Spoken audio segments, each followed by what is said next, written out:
Hi. Welcome back. In the last class, we learnt writing an engaging resume summary and objective statement.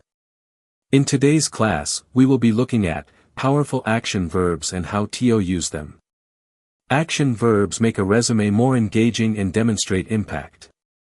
Instead of using generic phrases like responsible for, use strong, dynamic verbs. Categories of action verbs.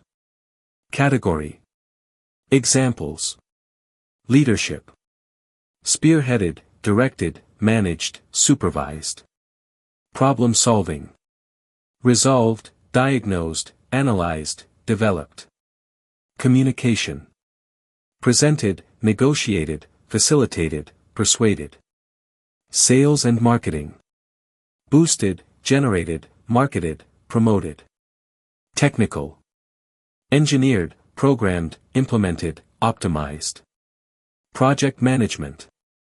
Organized, coordinated, executed, oversaw.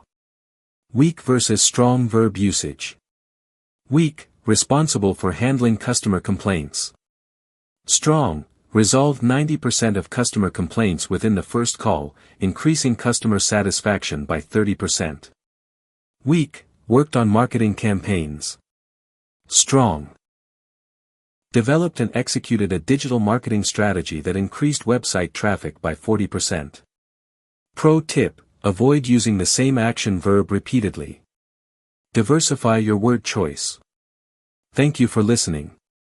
See you in the next class.